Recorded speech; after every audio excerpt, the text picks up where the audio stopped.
Ladies and gentlemen, please stand up and give round of applause for His Excellency Graduation Secretary, President of the Royal Academy of Cambodia, and Professor David Lampton.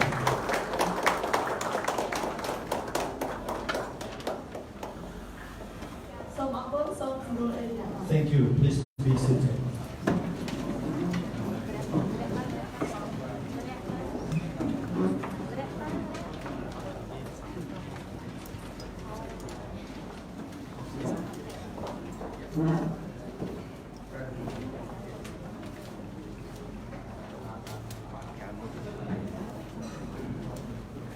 To begin with, on behalf of organizing committee, I would like to show my profound respect to His Excellency Academicians of the President of the Royal Academy of Cambodia, Professor David Lampton,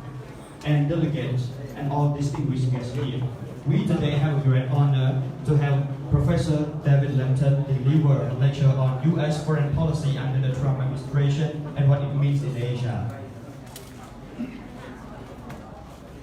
In this occasion, on behalf of the organizing committee, before the program begins, I would like to detail the agenda as the following. First, national anthems of the United States of America and the Kingdom of Cambodia. Second, brief background of Professor David Lampton. Third, welcome remarks by His Excellency Academician Sokdui, President of Royal Academy of Cambodia. Fourth, distinguished lecture on U.S. foreign policy under the Trump administration and what it means in Asia by Professor David Lampton. Fifth, coffee break. Sixth, question and answers. Seventh, thanking remarks by His Excellency Academician Sokdui, President of Royal Academy of Cambodia. Eighth, group photos, and last but not least, end of program. First of all, I would like to invite His Excellency Academician Sokdui, Dr. David Lampton, and distinguished guests to stand up for national anthems for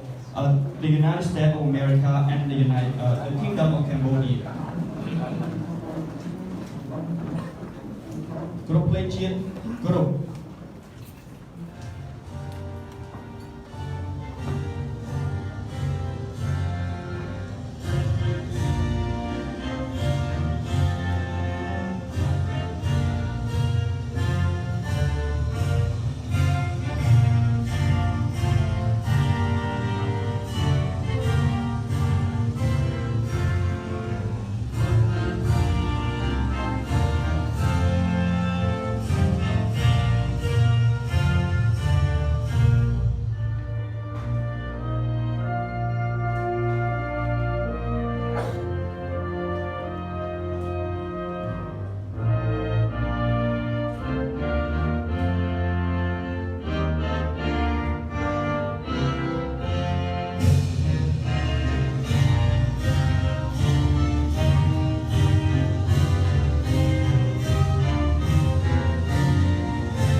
Thank you. Please be seated.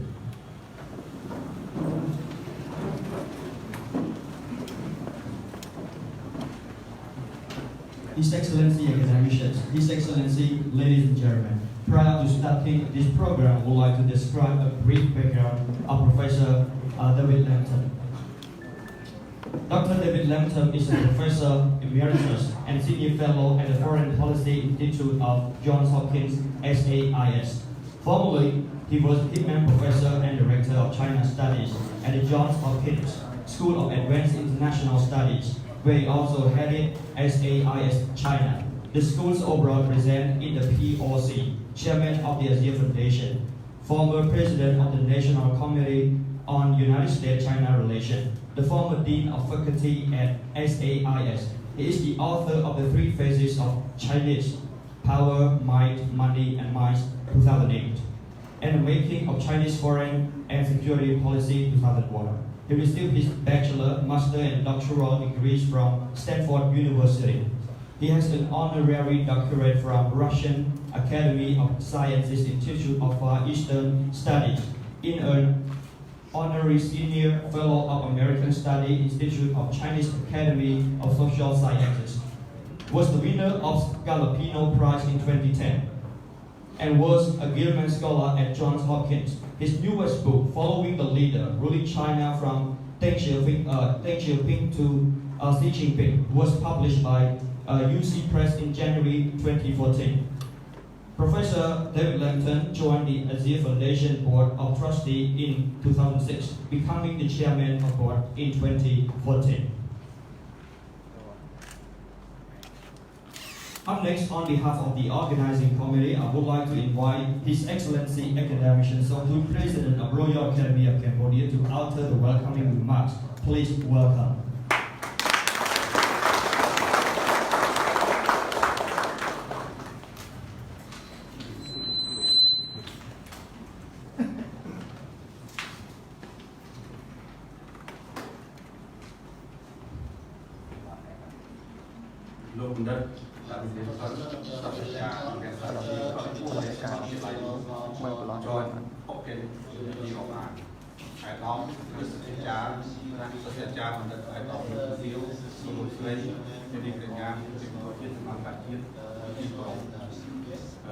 នៅពេល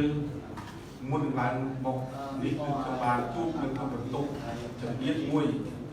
គឺគាត់មានជំនាញដូចខ្ញុំដែរគឺជំនាញខាងវិទ្យាសាស្ត្រនយោបាយតែសិក្សាហើយយើងបានជជែកតែជាមួយគ្នាអំពីទូនីតិនិងភារកិច្ចនៃមុខជំនាញនេះថ្ងៃនេះក្នុងនាមថ្នាក់ដឹកនាំនិងមន្ត្រីរាជការនៃវិទ្យាសាស្ត្រកម្ពុជាខ្ញុំមានកិត្តិយសដ៏ខ្ពស់សូមស្វាគមន៍យ៉ាងកក់ក្ដៅនិងថ្លែងអំណរគុណយ៉ាងជ្រាលជ្រៅចំពោះលោកបណ្ឌិតដាវីត ទេតុនជាសាស្ត្រាចារ្យនិងជាអ្នកស្រាវជ្រាវដ៏ខ្ពស់នៃសាកលវិទ្យាល័យ Johns Hopkins នៃសហរដ្ឋអាមេរិកដែលបានចំណាយពេលវេលាដ៏មានតម្លៃបានធ្វើដំណើរតាមយន្តហោះរាប់ម៉ឺនម៉ៃនិងចំណាយពេលតាមដែលខ្ញុំហោះហើរទៅអាមេរិកគឺ24ម៉ោងអញ្ចឹងគឺដោយឥតមានសម្រាប់គឺ24ម៉ោងហើយការធ្វើដំណើរនេះគឺជួបផ្ទះនៃការនេះអត់ជាច្រើនប៉ុន្តែតម្លៃនៃទំនាក់ទំនងរវាងកម្ពុជានិងសហរដ្ឋអាមេរិកគឺដល់លើចំណេះដឹងនៃវិស័យនយោបាយការបរទេសនៃប្រទេសទាំងពីរដល់សខាការក៏ដូចជាមតិការនៃរាជរដ្ឋាភិបាលកម្ពុជាជាការពិតណាស់គោលនយោបាយការបរទេសរបស់សហរដ្ឋអាមេរិកក្រមរដ្ឋាភិបាលរបស់តាមនិងអត្ថន័យរបស់វាចំពោះនាពេលតបតាមការអញ្ជើញរបស់វិទ្យាសាស្ត្រដែលក្នុងអង្គការជាតិកម្ពុជានៃរាជរដ្ឋាភិបាលកម្ពុជាជាមួយនឹងការស្វាគមន៍ដ៏កក់ក្ដៅការថ្លែងអំណរគុណយ៉ាងជ្រាលជ្រៅចំពោះលោកសាស្ត្រាចារ្យដែលមានជំនាញនិងសូមថ្លែងអំណរគុណដ៏កក់ក្ដៅផងដែរចំពោះលោកស្រីសាស្ត្រាចារ្យបណ្ឌិតគុណឆេវីមកអំពីសាកលវិទ្យាល័យម៉ាឡេស៊ីនិងលោកសាស្ត្រាចារ្យបណ្ឌិតសេលីណាហ៊ូមកអំពីសាកលវិទ្យាល័យសិង្ហបុរីដែលបានអញ្ជើញអមដំណើរលោកសាស្ត្រាចារ្យបណ្ឌិតដែលមានជំនាញមកកាន់រាជរដ្ឋាភិបាលកម្ពុជាទន្ទឹមនឹងនេះខ្ញុំសូមស្វាគមន៍អ្នកកក់ក្ដៅផងដែរចំពោះថ្នាក់ដឹកនាំនិងមន្ត្រីរាជការនិងអ្នកស្រាវជ្រាវឯកទេសនៃរាជរដ្ឋាភិបាលកម្ពុជានិងអ្នកស្រាវជ្រាវមកពីស្ថាប័ននានានិស្សិតមកអំពីសាកលវិទ្យាល័យនិងកម្មសិក្សាកាល័យនិងសង្ឃាការមកពីសាលាភូមិន្ទរដ្ឋបាលនិងអ្នកសារព័ត៌មានមកពីបណ្ដាញផ្សាយនានាដែលបានចូលរួមក្នុងកម្មវិធីផ្សាយបទកម្មការដែលមានអត្ថន័យនាពេលនេះហើយអង្គរដ្ឋាភិបាលលោកបណ្ឌិតលោកទាវលោកស្រីលោកកញ្ញាជាភ្ញៀវកិត្តិយសជាតិនិងអន្តរជាតិដែលបានមកកាន់កម្មវិធីបានលើកឡើងអំពីវិញនេះលោកសាស្ត្រាចារ្យបណ្ឌិតដាវីត ទេតុន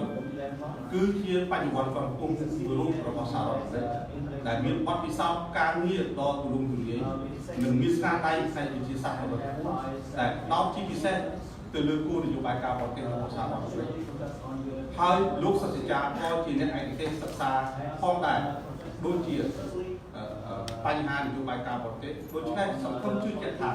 lúc sau sẽ trả đã bị dần con đừng chạy xuống lên vì tụi này đang được học vì sao còn nhiên cầm lấy để biết quan từ cô dùng bài cao vào tiền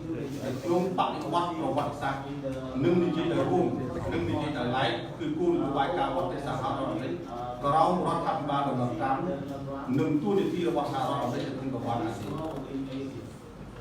สำหรับผู้สนับสนุนต่อคือหนึ่งปีในที่ที่องค์ที่กู้นโยบายระหว่างอะไรที่หักโดยจีนมีจำนวนพกนี่หนึ่งกู้นโยบายระหว่างโอบามาหนึ่งกู้นโยบายระหว่างคนละกันที่การเป็นนั้นการงานต่อโต้ประเทศนี้ทำอะไรและในต่อโต้กู้นโยบายปัจจัยรถทอมลุ้นเดินได้เกี่ยวกับทอมแต่ของวันกับน้องคือตั้งแต่มีการตัดโต้คือมีใบตรงนโยบายการเสียที่เขาทำ D3 development diplomacy and defense จึงcáiการตัดออกนั้นแต่เพื่อในตรงสมัยลูกโอบามาปัจจัยลูกทรัมป์เหมือนกันนี่ลูกทรัมป์กอดเพื่อเป็นกิจกรรมท่องเที่ยวหรือก็ใช้ท่า smart economy ปัจจัยยืนแต่ยืนแจกท่ายืนกระเล่ประวัติศาสตร์ยืนแจกท่าลูกศาสตราจารย์บัตรเรื่องนี้สมัครสงครามโลกเลิกแต่ปีการเจนมอกเกี่ยวไว้สงครามโลกแต่ปีการเจนมอกของปีเป็นกิจกรรมพอสั้นยืนเหมือนกุ๊กกรองประวัติกิจกรรมวันกับเสถียรเวียนตุลาในช่วงมีความปวดร้อนดอกบุญสังเกตที่มวยปากทุกหลายหนึ่งดอกบอลเกลือหลอกให้สังเกตโลกที่ปีกอบทุกล้านเลยหลอกได้ในช่วงมีความปวดร้อน30 บุญเช่นปีประเทศโปแลนด์ให้ช่วงมอกหลอกแต่บุญการล้างหลอกปีการประคุเป็นใจโลกอิตาลีมาซ่อนในยาเป็นที่จุดอาละวังถ้าบอกสัญญาอิตาลีบ้านกั้งของนายอิตาลีนึกเพื่อเอาเศรษฐกิจอาละวังมีการที่ไหนจึงวิธีจุดอาละวังป้ออิตาลีจึงทำไปบ้านปีปลูกประเทศแต่ป้อในกรุงเทพสังเกตโลกที่มีทัดในกรองการกรุบกรองระบบมาอำนาจโดยเฉพาะรัฐอังกฤษจึงอเมริกแต่อัลมอนรัสเซียอัดมีบาดของการกระเตะอุทิศในกัมพูชีหลายเวียดนามคือกรองงานกรมประรีไอประเทศไทยตัวไปจะเป็นกรองอังกฤษแล้วประเทศตัวตัวตัดอิทธิพลปีอังกฤษจังหวะแต่อัลมอนมันไอพอเราพอมาพูดถึงหัวจึงได้ในกัมพูชีอัดเมียนแม็กซ์ได้ดิอัดเมียนMWT ปัจจัยเป็นไอ้เวสป้าโซลเล็กโมเมลัยบอกไปนะบอกรังจังแต่เพื่อเอาอัลบั้มมันอาจมีติดตาจังให้บ้านมีสิ่งเดียวจังการแต่สมาร์ทคือหาทางเศรษฐกิจกิจการเก็บผู้จังให้บ้านเก็บของการเอาไว้เอาไปบรรจุบ้านมีสิ่งเดียวคือ WTO the World Trade Economy ดับไปผมเอาเนี่ยสังเกตจังเนี่ยงานเนี่ยเศรษฐกิจครั้งไหนไอ้เต็มผู้ไปใจนั้นเลยพายจะเกี่ยวกับแน่นในกิจกรรมที่ทำจังเกี่ยวกับการยูทีโอนี่ดับไปกัดมันทอยสังเกตปัจจัยตัวจะเป็นโดนรั้งก็อาจเป็นจังไงมันบอกวัดยุโรปมันบอกวัดแคนาดาก็มีปัญหาไอ้แล้วนี่ฟันทุกสังเกตอย่างทุ่มตามแต่ตามร้านคือจุดมวยนั้นจันหายมุกิจุดมวยนั้นทูกีจุดมวยทูกีอันนี้ยึดดังตลอดนี่ยังรอดได้น้องเนียมตรงนี้กับน้องเรื่องจุดมวยเรื่องอาเซียนเรื่องการดาวลูกครั้งมีการสกิปเศษนี้เราสารลูกเป็นผู้กับปีปัญหาปีกรรมชนะมันไม่เป็นกิจกรรมเสรียามที่รัฐบาลเราทำบอกก็เหมือนยกเจ็ดตุกดันหนึ่งความโกรธสังวรหนึ่งวันตัวเราเป็นครั้งให้รัฐบาลก็เหมือนเสมีจำนำอารมณ์เรื่องการลึกสู้สถาเปียทุกสถาบันรู้กี่ระบบลูกโอบามาได้แต่ยังนาก็ดาวชาเราไปหนึ่งใต้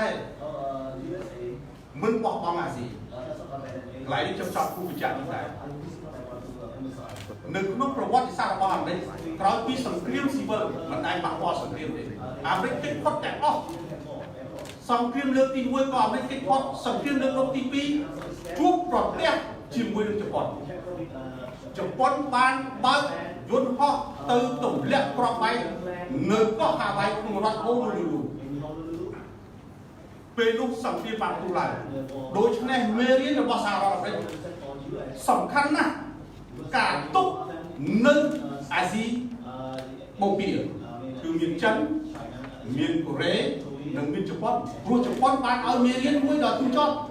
ចំពោះសហរដ្ឋអាមេរិកហើយសហរដ្ឋអាមេរិកក៏ឲ្យមេរៀនមួយយ៉ាងទូចត់ជាមួយជប៉ុនដែរនៅថ្ងៃទី6និងថ្ងៃទី9ខែសីហាឆ្នាំ1949គឺគ្រាប់បែកប៉ារ៉ាម៉ាណូបានធ្លាក់នៅទីក្រុងហេរ៉ូស៊ីម៉ានិងណាហ្គាសាគីដើម្បីបញ្ចប់សង្គ្រាមអានឹងយើង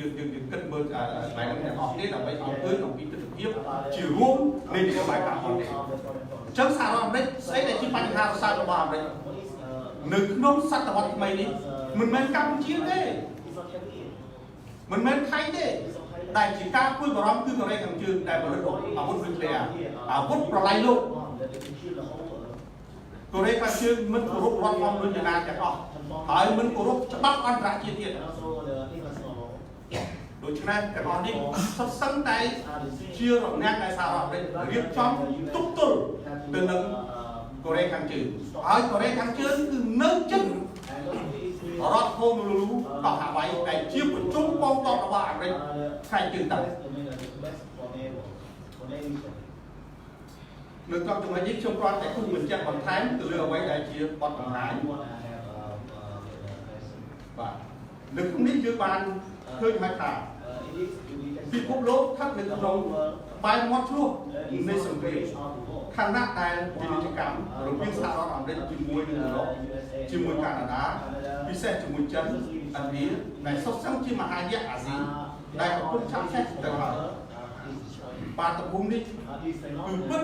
ជាមានអាហារនិភ័យធំណាស់ចំពោះសេដ្ឋកិច្ចពិភពលោកដូច្នេះសហរដ្ឋអាមេរិកនិងតាមប្រទេសទាំងនោះគួរតែរកដំណោះស្រាយដោយសន្តិវិធីក្នុងស្ថានភាពឈ្នះដើម្បីបញ្ជាឲ្យបាននៅអាហារនិភ័យទាំងនេះដើម្បីវិបត្តិសុខភាពពិភពលោកកន្លែងនេះយើងត្រូវគិតទាំងអស់គ្នាថា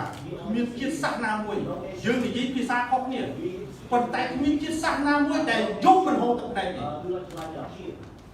ឡូវអមមើលជាតិសាសន៍ណាមួយដែលយំមិនហូរទឹកភ្នែកហើយគ្មានជាតិសាសន៍ណាមួយដែលគ្មានស្នាមញញឹមទេត្រូវតែមានស្នាមញញឹមហើយគ្មានជាតិសាសន៍ណាមួយដែលមិនត្រូវការអុកស៊ីហ្សែនត្រូវការអុកស៊ីហ្សែនទាំងអស់នេះគឺត្រូវការសន្តិភាពគឺជាមូលដ្ឋានគ្រឹះនៃទំនាក់ទំនងនយោបាយការបរទេសដូច្នេះខ្ញុំជឿជាក់ថាថ្ងៃនេះរាជរដ្ឋសភាសូមធ្វើការរីករាយសូមស្វាគមន៍វិចិត្រស្ថានទូតរបស់អាមេរិកដែលបានចែករំលែកនៅចំណេះដឹងនិងបទពិសោធន៍នៅនយោបាយការបរទេសដែលមានសិទ្ធិចារដែលមានបទពិសោធន៍ខ្ពស់នៅក្នុងវិស័យនយោបាយការបរទេសហើយលោកក៏ជាអ្នកស្រាវជ្រាវជាន់ខ្ពស់ក្នុងបញ្ហាចិនហើយកម្ពុជានៅពេលនេះគឺនឹងហើយកាលពីខ្ញុំរៀននៅថ្នាក់ Master គេបានគិតថាសតវត្សនៃការរីកចម្រើនពីមុនគឺការរីកចម្រើននៅក្នុងតំបន់អាហ្វ្រិកគឺយើងដឹងហើយគឺអេស៊ី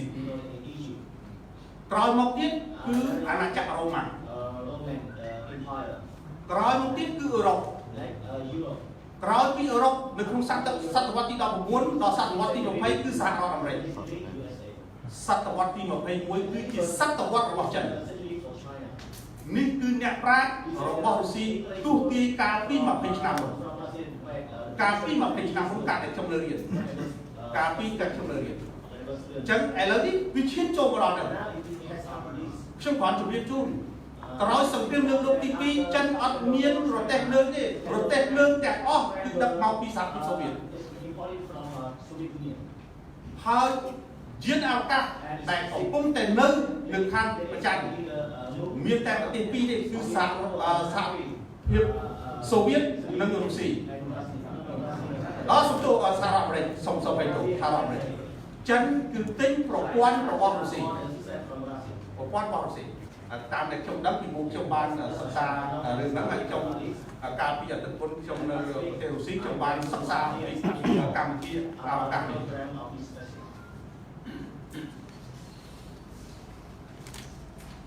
អាយដាមបណ្ឌិតសភាចារលោកសាស្ត្រាចារ្យបណ្ឌិតលោកជំទាវលោកស្រីនាងកញ្ញាជាជាតិបានថាជាតិទាំងអស់ជាទីគោរពនិងជាទីរាប់អានខ្ញុំសូមនិយាយដោយត្រង់នៅពេលនេះគោលនយោបាយការបរទេសមហាអំណាចហាក់បង្ខំឲ្យប្រទេសតូចតាចជ្រើសរើសនៅក្នុងចំណោមពួកគេនឹងរុញឲ្យប្រទេសតូចតាចស្ថិតនៅក្នុងការភាពឈ្នះចាញ់ឬការចាញ់ឬក៏ចាញ់ឬក៏សឹងតែមិនមានជម្រើសជាក់ស្ដែងកម្ពុជាបានឆ្លងកាត់សង្គ្រាមមានអ្នកខ្លះនិយាយថាចូលអ្នកទៅមើលនៅអាស៊ីកណ្ដាលឬក៏អាស៊ីគេថា Middle East កម្ពុជាអត់ទៅមើលទេអ្វីដែល Middle East ដើរនេះកម្ពុជាបានដើររួចទៅហើយសេចក្តីសុខរបស់កម្ពុជាគ្មានមហាអំណាចណាមួយមករកឲ្យកម្ពុជាទេមានតែការបំផ្លាញរបស់មហាអំណាចមានចិនមានរុស្ស៊ីមានអាមេរិកតែកម្ពុជាកំពុងតែដោះមីនជារៀងរាល់ថ្ងៃទាំងអស់នេះដែលសុទ្ធសឹងតែមេរៀនដ៏ទូចត់របស់កម្ពុជាអត់ចេះធ្វើមីនទេកម្ពុជាអត់ចេះធ្វើអាវុធទេអាវុធទំនើបទាំងអស់នេះឲ្យខ្មែរចែកគ្នាបាញ់គ្នាបង្ហូរឈាមខ្មែរដោយសារតែមហាអំណាចដូច្នេះកម្ពុជាត្រូវតែមានជំរឿននិងជឿលើខ្លួនឯងដើម្បីសន្តិភាពសម្រាប់ប្រទេសរបស់ខ្លួនដូចគ្នានេះដែរអតីតប្រទេសនៅក្រោមអាណានិគមប្រទេសជាតិប្រទេសកម្ពុជាបានណាស់ថ្ងៃស្វែងរកអត្តសញ្ញាណជាតិរបស់ខ្លួនប្រទេសនេះបានឆ្លងកាត់តាមរយៈរាប់ទសវត្សរ៍នៃសង្គ្រាមអំពើឃោរឃៅទ្រង់ទ្រាយធំនិងភាពបត់ខាតនានាដើម្បីសម្រេចឲ្យបាននូវសន្តិភាពមួយដែលប្រហាក់ប្រហែលទៅនឹងការរំលោភប្រទេសកម្ពុជាបានបន្តតស៊ូរហូតដល់សប្តាហ៍ប៉ុន្តែប្រសិនបើមានវេលាណាមួយដែលគេទទួលយកពីប្រទេសកម្ពុជានោះគឺគួរតែភាពជោគជ័យនៃគោលនយោបាយក្នុងស្រុកនិងការបរទេសដែលមិនអាចសម្រេចបានដោយតាមរយៈការយ៉ាងដាច់អាហារការណាមួយគឺគោលនយោបាយឬការសម្រេចចិត្តនោះទេប្រទេសមួយមិនអាចវះកាត់អំពីប្រវត្តិសាស្ត្ររបស់ខ្លួនបាននោះដែរប៉ុន្តែប្រទេសនោះក៏មិនចាំបាច់ផុតនៅតាមការជាទេសកលនៃប្រវត្តិសាស្ត្ររបស់ខ្លួនដែរអាយដាមបណ្ឌិតសភាចារសាស្ត្រាចារ្យបណ្ឌិតអាយដាមលោកស្រីនាងកញ្ញាជាភ្ញៀវកិត្តិយសជាតិទាំងអស់បាទជាថ្មីម្ដងទៀតក្នុងនាមថ្នាក់ដឹកនាំនិងជាមន្ត្រីនៃរាជរដ្ឋាភិបាលកម្ពុជាខ្ញុំបានសូមថ្លែងអំណរគុណយ៉ាងជ្រាលជ្រៅចំពោះលោកសាស្ត្រាចារ្យបណ្ឌិត David Lampton ដែលបានចំណាយពេលវេលាដ៏មានតម្លៃហើយជឿធ្វើបទកថាដ៏មានអត្ថន័យដ៏ជ្រាលជ្រៅនាពេលបន្តិចទៀតនេះខ្ញុំសូមថ្លែងអំណរគុណនិងសូមឲ្យលោកសាស្ត្រាចារ្យធ្វើបទបង្ហាញហើយជាចុងបញ្ចប់នេះសូមថ្លែងអំណរគុណយ៉ាងជ្រាលជ្រៅនិងជូនពរឲ្យលោកសាស្ត្រាចារ្យបង្ហាញហើយសង្ឃឹមថាសហការនឹងទទួលយកនៅចំណេះដឹងល្អពីលោកសាស្ត្រាចារ្យខ្ញុំសូមគោរពអញ្ជើញលោកសាស្ត្រាចារ្យ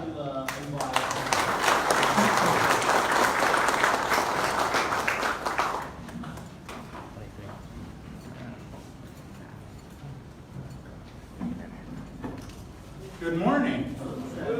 Good morning. Anyway, very glad to be here. This is my first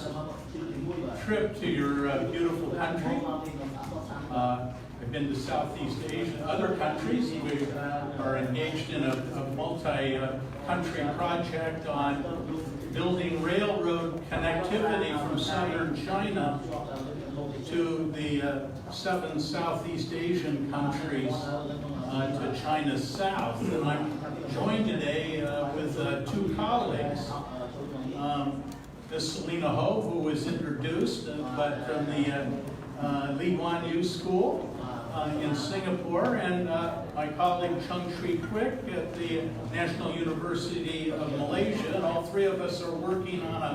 a book about the impact and development effects of building railroads and connectivity between China and this part of the world, including potentially your country, Cambodia. I'm honored to be here. I always look forward to the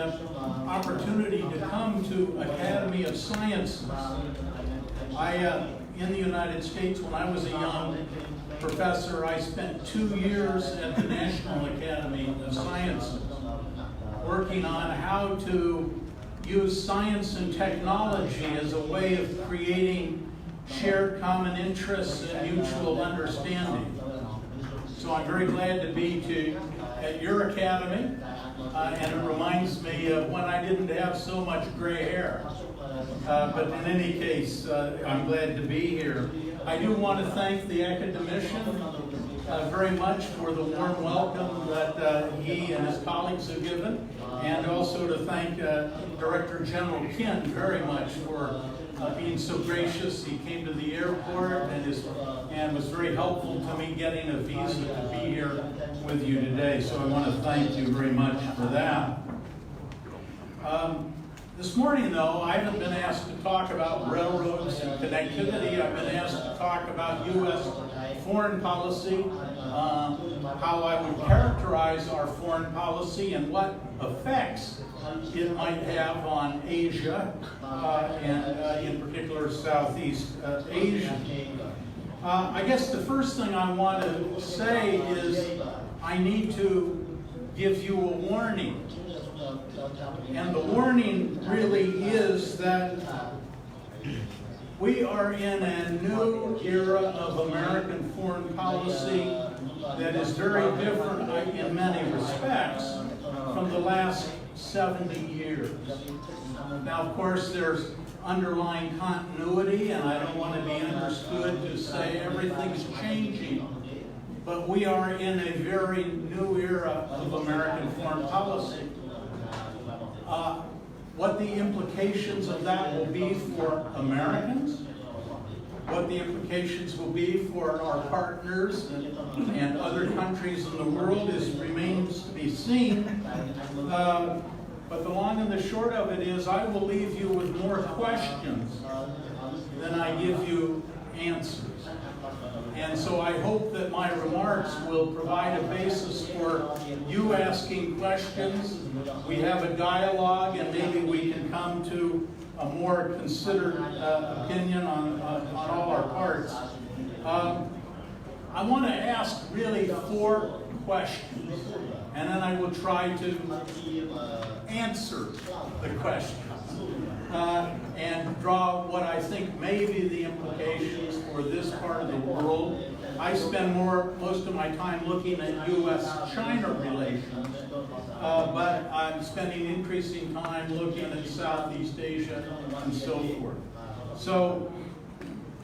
4 questions. First of all, what factors shape U.S. foreign policy? We might say all the time. What are the considerations that, if you're looking at the United States, what are the factors that always shape our foreign policy? That's question 1. Question 2 is, to what degree or how have these factors changed, let us say, in the last few years? And I should tell you that not everything changed suddenly with Mr. Trump. Some of the changes I'm going to describe began before Mr. Trump. But I would say President Trump has accelerated and moved in new directions. But I don't want to be understood to say everything changed on January 20th of last year. Third question, those changes that I've identified, how are they affecting our policy? So what factors affect policy, how have they changed, and what are the manifestations of these changes in our behavior abroad? And then finally, what does this mean, in my view,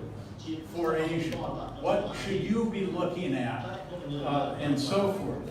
So, question 1. what factors always shape U.S. policy? And the first thing I divide it into two kinds of factors. One is domestic. What's going on in the United States? That affects how we behave in the world. So I want to look a little at our domestic factors, domestic politics and economics. But also, U.S. foreign policy is shaped by what's going on in the world. So, two things. What's going on in our country that's affecting foreign policy? What's going on in the world that's affecting our policy? First domestic factor is domestic public opinion in the United States. You can look at politicians as, in a way, business people. But the currency of politics in our society is votes. And so politicians care a lot about what they take to be public opinion because they're competing for the votes of those individuals. And the first thing to realize about American public opinion is that it is more divided. There is more disagreement in the United States than almost any time I can recall, perhaps in the last 50 years, but we've had a lot of disagreements over time. But what we basically have is a distribution of American opinion. If this is my left, right, we have a bubble of opinion on the right and a bubble of opinion on the left, and they don't agree about what our policy, our foreign economic policy be, our foreign security policy, and so on. So the first big change is the United States has become more bipolar in its distribution of public opinion. And so politicians on one side find it very difficult to reach compromises with the other body of opinion. It's much easier when most public opinion is in the center, and then politicians compete for that big bubble of opinion in the center. But the center in our politics has become smaller, and what you might call the extremes have become bigger, and therefore it's very difficult to produce consensus in our foreign policy. And you see this on trade policy. There's a substantial body of opinion in the U.S. that thinks globalization and free trade and low tariffs were not in their interests. And certainly President Trump reflects it. Another attitude in the United States that's rather different from the past is towards alliances. Traditionally, we place, and I think we still do, place importance in our alliances, but many Americans have come to believe that our alliances are not carrying an adequate burden of cost and manpower that would be fair and equitable. Opinions towards China are changing as China becomes more powerful and occupying a bigger and bigger economic space in the world. So, factor one that begins to account for U.S. foreign policy is how our public opinion has changed and how it's become more divided. And I know many people look at American foreign policy and say, well, it's not consistent. Well, one reason it's not consistent is because there are two rather different bodies of opinion about most issues, and politicians are sort of breeze watchers, watching where they can gain support, and they'll keep moving as their assessment of what is in their interest changes. Second big factor, I think, is I'm a great believer that personalities matter. Who your leaders are. I mean, I don't mean in the superficial sense, but how they think about dealing with other people. How much do they know about the world? What kinds of political strategies do they use? And I'm not a partisan person. I'm basically not a Republican or a Democrat, but I think it's fair to say that President Trump is a very different kind of leader than Mr. Obama was. I'll just give you a few examples. President Obama was born in Asia, or grew up in Asia, in Indonesia. He had an Indonesian father. So when President Obama came into office, he was predisposed to pay a lot of attention to Asia. And in fact, his signature policy was called the Pivot, which was basically the idea that the U.S. should pay more attention to Asia, and he wouldn't put it, say, pay attention, less attention to Europe, but he wanted to pay more attention to Asia because I think he thought it was more important, becoming more important, but also his experience led him in the direction, I think, of paying attention to Asia. Whatever you want to say about President Trump, he doesn't have that. He's more a creature of domestic economic life. His company is all over the world, but he's had more experience, I think, in Russia and Eastern Europe than he's had in Asia. Also, Mr. Trump comes out of the tough world of New York real estate. And so he's all about negotiation, getting advantage, and so forth. That's just his experience. I'm not saying it's good or it's bad, but it's different. Mr. Obama came out of the NGO world, trying to improve domestic social services in Chicago. So he was much more sort of humanitarian oriented, more in the sort of the civic society kind of view. So second factor is we've changed the nature of our leaders very rapidly, in this case from Mr. Obama to President Trump. And our policies reflect, I think, that change in experience that we have. Certainly another, I think, domestic factor that's very important is we have really sort of three groups of institutions, or I should say 4 groups of institutions. We have the executive branch and the legislative and the judicial and the judicial branch, executive, legislative, and the balance of power has changed among those institutions. When President Obama was president, the Congress was in the hands of the other party. Mr. Obama had to take into account that he had to get congressional support, even if it wasn't always exactly what he wanted to do. Mr. Trump has essentially, the legislature is in his party, and his freedom of maneuver is much greater. So we've had a sort of change in the distribution of power across our institutions. And what's interesting is now our legislature seems internally divided and not willing to really oppose the president. So the president now, in a funny way, President Trump, is less constrained than Mr. Obama was. So you've had a change in sort of the relative weight of our different institutions. So what does this all add up to be? It adds up that we now have a president who in some sense is stronger, has less experience with foreign policy, and is much more of a negotiator than our last president. You can like that, not like that, but we've had a big change. Now, if you take that other group of factors on foreign policy, external policy, what has changed? I think one of the most important things that's changed is the distribution of power in the world. Of course, we can debate what power is and how you measure it. I won't get into all that. But if you just take, coming in the early 1950s, the United States had 35%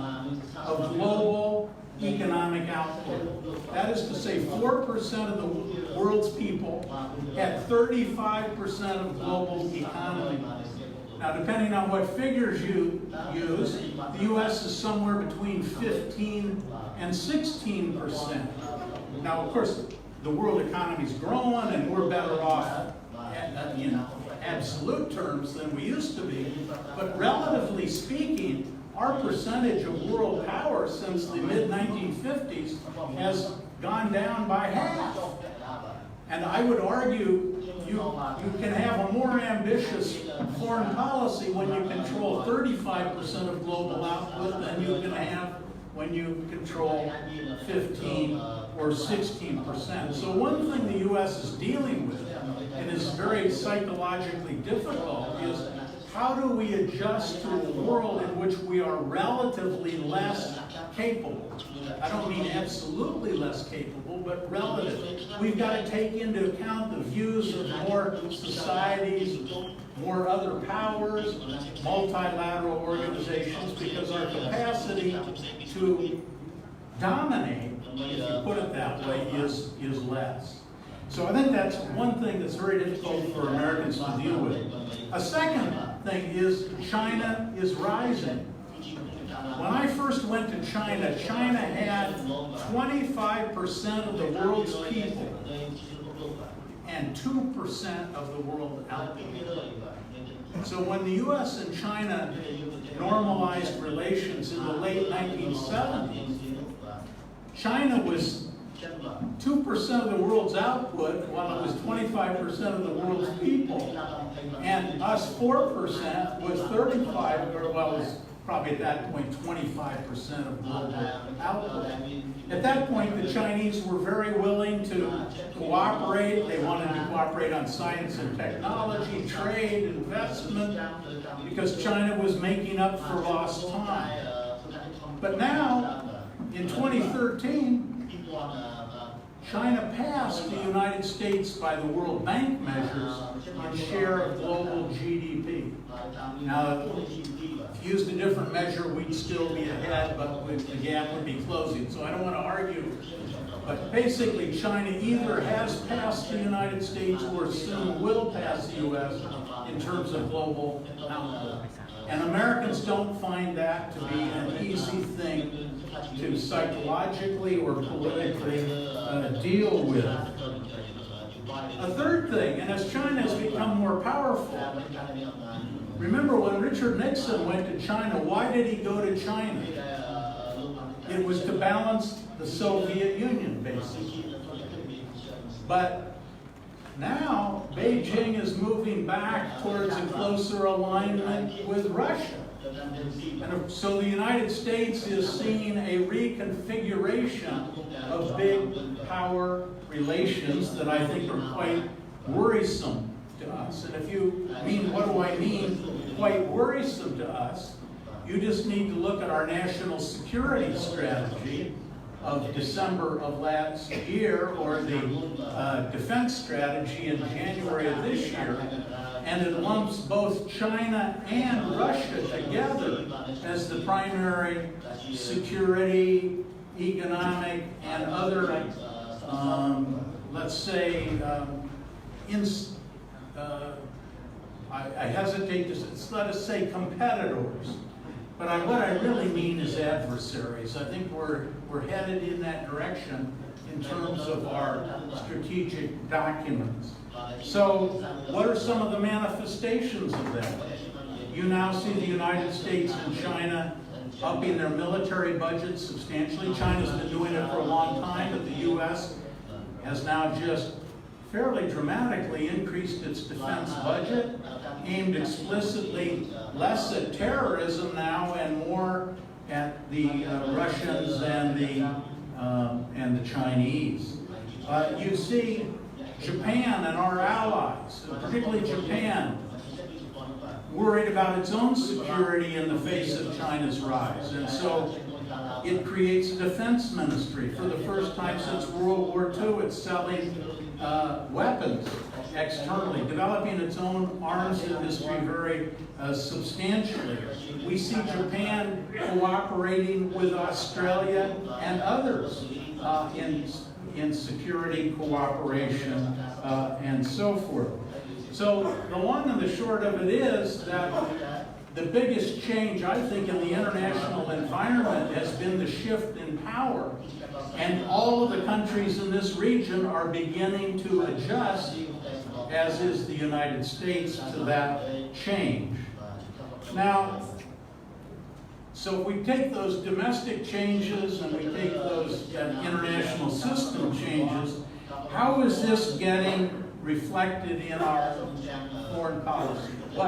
I said that this is a new era that we haven't seen in U.S. foreign policy in 70 years. So how is the policy different?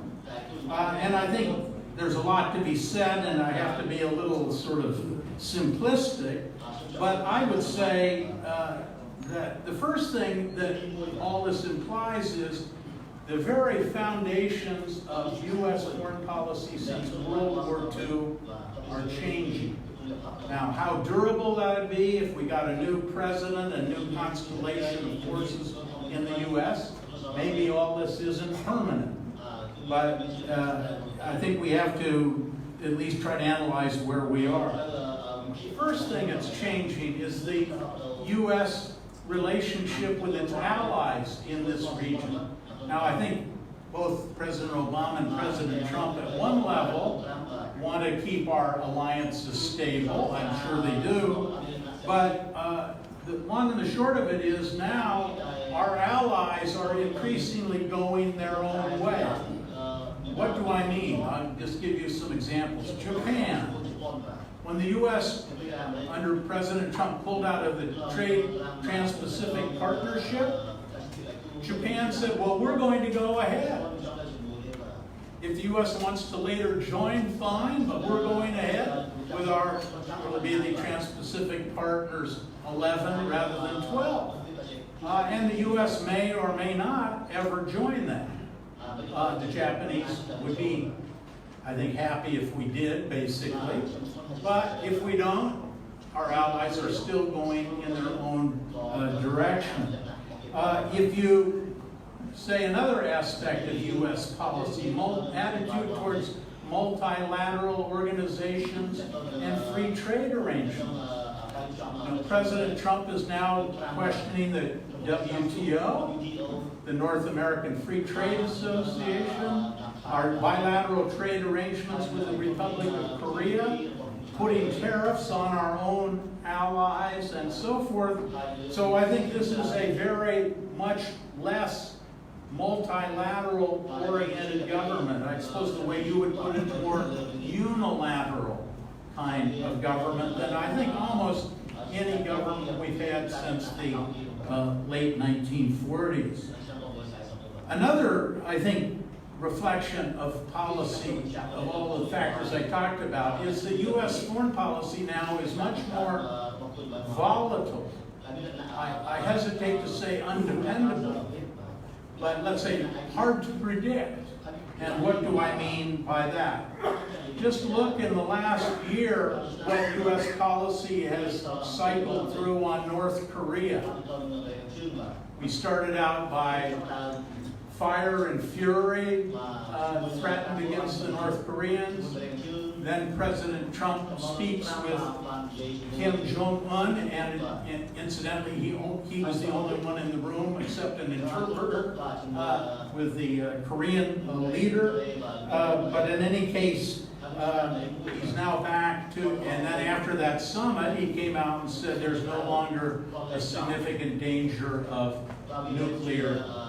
There isn't a nuclear danger anymore. Well, any one of his policies one could understand, but as a sequence, it's not very stable, easy for others to predict. There's not much certainty about where U.S. policy will be a month or a year, much less 10 years down the track. So, first thing, we're questioning some of the fundamentals like alliances and multilateralism. Second reflection of all these things is that U.S. government policy is much more volatile, I think, than it's been in the past. Just to give you one other example, Taiwan policy. Even before he became president, he received a call from the President Tsai Ing-wen in Taiwan. And then after a brief period of time, he reaffirmed our traditional one China policy. But now, between him and Congress, we are tightening up our interaction with Taiwan once again. China is very unsure at this point what is the exact nature of our one China policy and where is it headed. We just passed an act, and it's complicated, but it's called the Taiwan Travel Act. It's entirely possible that we will invite higher, more prominent leaders from Taiwan to visit the United States than we have since the Taiwan Relations Act was passed in 1979. So certainly from the Chinese point of view, we've become less predictable once again on Taiwan. And of course, China is tightening up its policy on Taiwan, very worrisome to the United States. So I think one of the things all of you in this region have to pay attention to is what's happening across the Taiwan Straits. That has a lot of potential to go in very worrisome directions if everybody's not very careful. Now, if those are some of the implications for what's happened, and I realize everything I've said is subject to debate and adjustment, but if we for the moment can accept those are some of the the effects of this, these changing internal and external factors, what can we expect from U.S. foreign policy, or you living in Asia? What are some of the things you might want to look to as you're trying to understand how things are likely to work out in the United States? First of all, I think our current administration, of course, is not fully staffed out. I'm sure all of you, when you tried to deal with the U.S. bureaucracy, we're still not fully staffed. I don't know what the last count of our sort of assistant secretaries in the Department of State is, but we were missing a lot, including the Assistant Secretary of East Asian and Pacific Affairs, which is still not filled on a permanent basis. I think in the future, the U.S. will certainly staff up its bureaucracy. You'll at least have more and more people of authority to talk to. So the current, we're at a very unusual level, that have been for about the last year and a half, of not having in place a lot of people simply to do what you might call the bureaucratic representation that gives people confidence. I think another thing that will happen is we're probably at a low point in terms of the U.S. policy towards free trade and comparative advantage. I think the U.S. will get back to a more normal posture on trade. One big change that I think is not going to get better is the strategic competition between the U.S. and China. I think we're already involved in an arms race, quite frankly, both in space, cyber, as well as traditional air, land, and sea kinds of capabilities. The U.S. is, as I said, building up its budgetary resources for defense modernization. The Chinese are as well. And I think most people would be surprised how really rapidly this is moving forward. And it's not something I welcome, but it is something I observe, and that is that I think we are in a strategic competition with China, whether that's good, bad, or indifferent. Certainly, another thing I would watch for is, I think, Taiwan, Ma Ying-jeou. I think he had inspired a certain amount of confidence, if that's the right word, in Taiwan. The current situation across the straits is becoming much more volatile. The Chinese are doing more military exercises around Taiwan. They are reducing tourist travel to Taiwan to put economic pressure on. And the U.S. is responding in some sense by trying to up its interaction with Taiwan without upsetting entirely the one China policy. But I think Taiwan is an area where you could quite possibly see unwelcome developments in the next few years. So it seems to me that I want to hear your questions and have discussion, but it seems to me that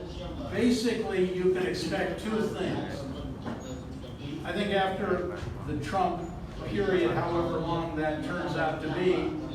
we will get our bureaucracy sort of straightened out. We'll probably go back to a more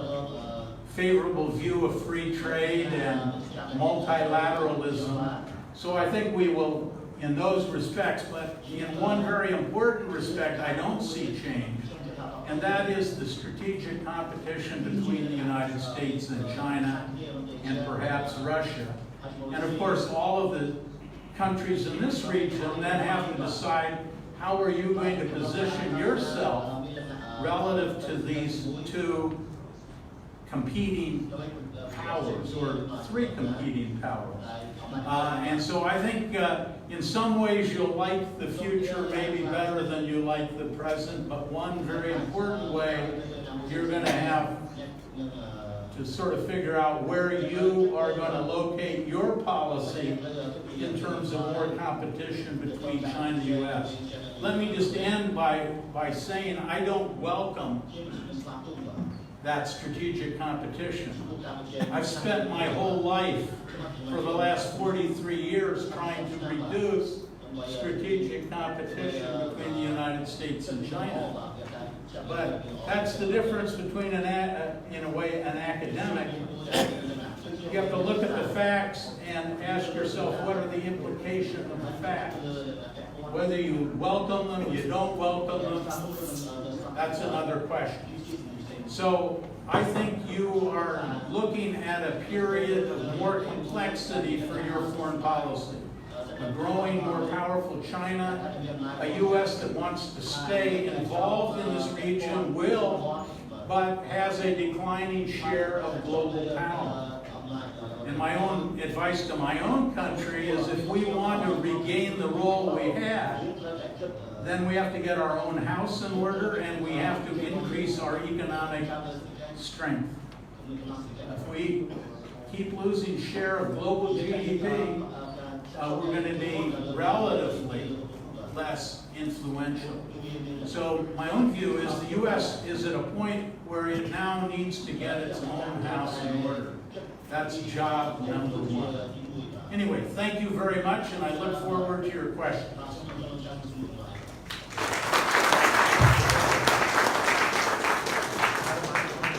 I'd like to express our great thanks to Dr. David Anthem for his fascinating lecture. His Excellency Academician, His Excellency, ladies and gentlemen, before moving to the Q&A session, I would like to invite His Excellency Academician, His Excellency, and distinguished guests to have some refreshment outside the hall. Please.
Where?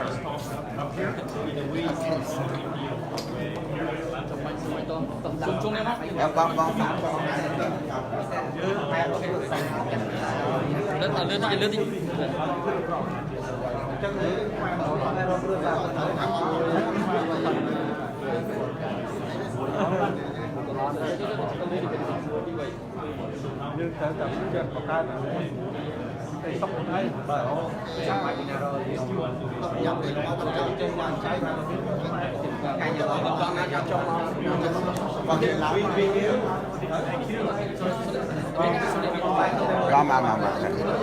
bảy làm à mùi pi bảy hai bằng hai chạm trong bóng chạm trong bóng nó từ sang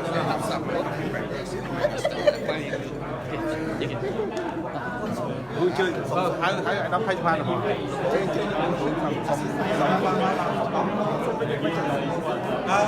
đúng đấy à chơi tôi sẽ đắp hay lại chào bong sông muốn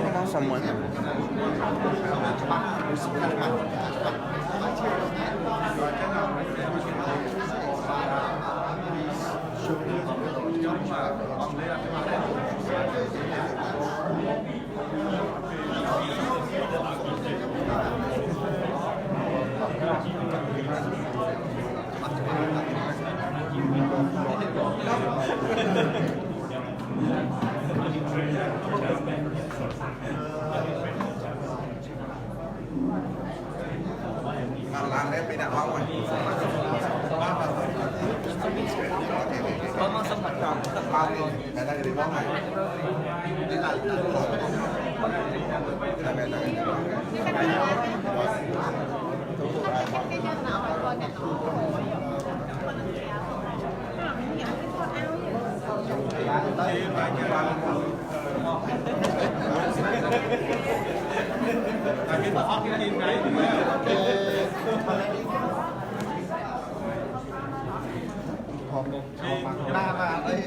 đang bị đạn bóng giảm chân là cua bắn vào đây chung đi mà trong môi nó bắn có lai rồi làm trong môi này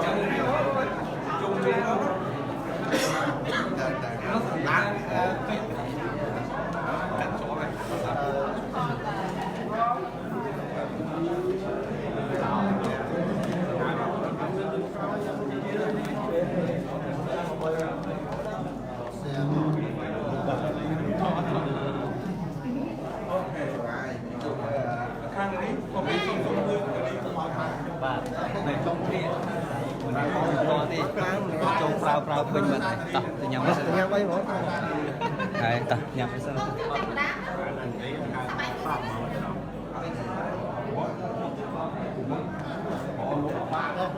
trong chuỗi thon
Còn tới một chương sân nó chậm chậm rồi.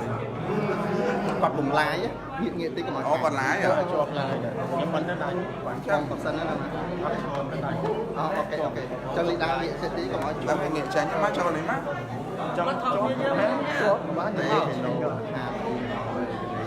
làm nhân này. Vâng. Học chồng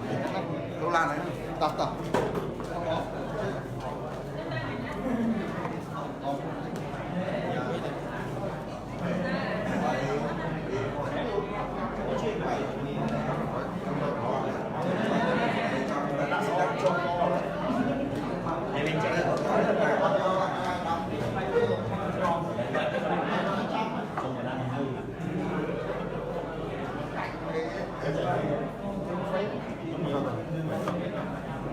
Bạn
nhà dùng group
អ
ជាថ្មីម្ដងទៀតនាងខ្ញុំសូមគោរពអញ្ជើញអាយដាមលោកទាវលោកស្រីនាងកញ្ញាព្រមទាំងអង្គវិធីទាំងមូលអញ្ជើញត្រឡប់មកកាន់សាលវិញដើម្បីបន្តកម្មវិធីតទៅទៀតចាសូមគោរពអញ្ជើញ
His Excellency Academician, His Excellency and ladies and gentlemen, after the break I do hope His Excellency Academician, His Excellency and distinguished guests truly enjoy the refreshment. As planned, it now comes to the Q&A session. For the time being, should ladies and gentlemen have any inquiry, please raise your question to our guest speaker. What is more, please introduce yourself, your name and your institution. And be noted, this session lasts only 30 minutes, so please. ចឹងដូចបានខាងសម្រុកក្នុងកម្មវិធីបានប្រាប់ឲ្យខាងការណាចាប់ផ្ដើមសួរសំណួរសូមបង្ហាញអំពីឈ្មោះនិងស្ថាប័នមកពីណាហើយយើងធ្វើថ្ងៃនេះជាលក្ខអាកាដេមិកសូមបើកទូលាយក្នុងចំណេះដឹងហើយទទួលយកចំណេះដឹងឲ្យបានទូលាយអញ្ចឹងទេសូមគោរពអញ្ជើញសួរទៅកាន់វាគ្មិនខ្ញុំជឿជាក់ថាវាគ្មិននឹងមានចម្លើយសម្រាប់អ្នកតែឆ្ងល់សូមគោរពអញ្ជើញbecause of no translation now and then I will back okay scan the translation for you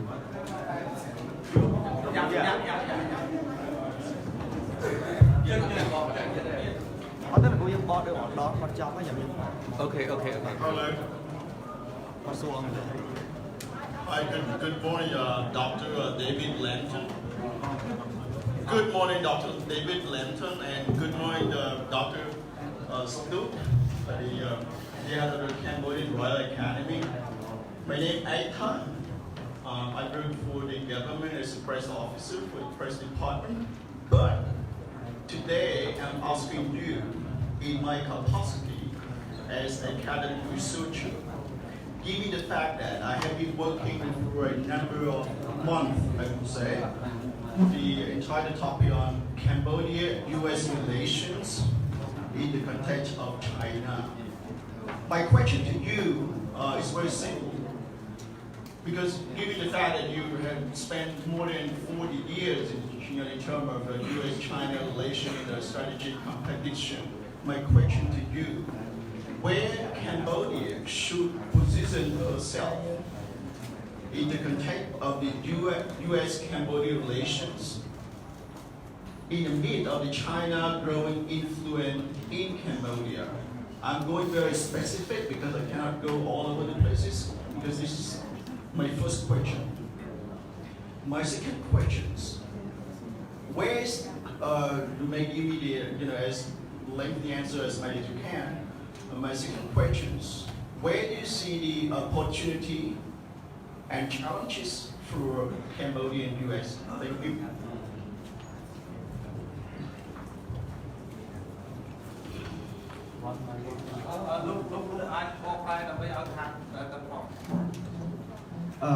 Chị mấy bạn biết khi bạn số bỏ price đồ pi đại là khang lúc mình đến còn bạn được lá số đồ tí muối cứ tiện tôn tận năng táo và tây Campuchia dưới ai để sang cô chùm hô nơi chật lọt na đá nơi bây đại lời đi cứ chân của chấp đào miền ở kỳ pol nơi khung cha điều bài on đã chết hai tí pi cứ tiện tôn tận năng cái là đồ tập hiếp hai năng bánh hàng bị chôm đại phụ đại con ai mơ khơi nơi khung ở kỳ phúc lông đi. Can you hear? Okay, two questions. I interpret the first question to really be in light of U.S.-China relations. Where should Cambodia position itself? Is that a fair understanding of your question? Well, of course, I'm hesitant to give any other country advice, right? So, it's just my analysis, but I would be interested in how many people in this room would answer the same question. But it seems to me, and I've had the opportunity to travel through all the 7 countries sort of south of China on the continent, including Singapore. And it seems to me, in a way, you all face some version of that question. And of course, each country has its own particular characteristics, not the same exact answer. But I guess if I were you, and I think it is the general tendency of policy here, is you want to extract as much benefit as you can from both powers and not get between what we would say a rock and a hard place. You want to extract benefit from both sides and maintain stability. So that seems to me to be, generally speaking, the strategy everybody has. Now, some are closer to China than others, and some are maritime states and some aren't. So there are particularities, but it seems to me, where would I position myself if I were you? I would say I'd try to get as much benefit out of both sides as possible and not get dragged into their conflicts. That would be my overriding strategy. Now, how you would do that, I probably don't have any particular useful advice. Now, in practical sense, and maybe this is where my little project on railroads and connectivity comes in. It seems to me China is a big force pushing for north-south connectivity. If you look at the flow of the proposed railroads, shipping lanes, and so on, it's north-south. And if you fully integrate into that system, you're going to be fully integrated into the Chinese economic flow. And I'm not anti-China, I think you need to take advantage of China's growth and dynamism. I think that's good for the world. But if you're going to keep your room for maneuver, it seems to me you need some east-west connectivity. And this is where, India on one side, Japan on the other, Vietnam, perhaps Burma, either southern Laos, Thailand, that I would be, and I think I was in Vietnam, it was my understanding, they were trying to balance north-south dependence with east-west. And I think you would find, I can't speak for the U.S. government, all my comments today would not propose to speak for the U.S. government or any private organization I've dealt with. But I think, Japan would help, I think, have a strategic inclination to help you achieve more east-west connectivity. We were just in Thailand. Thailand is developing their EEC, their sort of southern connectivity strategy, east to west. And I think this is going to move faster than many people maybe expect. And so to align yourself with developments east-west and to your south at the same time you move north-south with the Chinese, which I think they're very involved here. I would say strive for infrastructure balance. Don't let everything go north-south, and then, frankly, if the problem were reversed, I would say you probably wouldn't want to be totally dependent on east-west in the southern tier. So I would say extract benefits from both powers,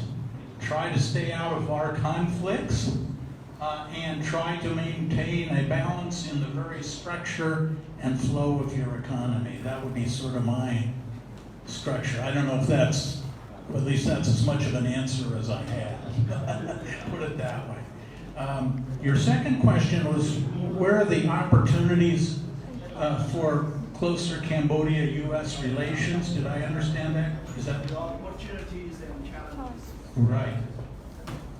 Well, I'm a positive person, so I'll spend more time on the opportunities than the challenge, but I'll mention one challenge. First of all, I don't know the numbers, but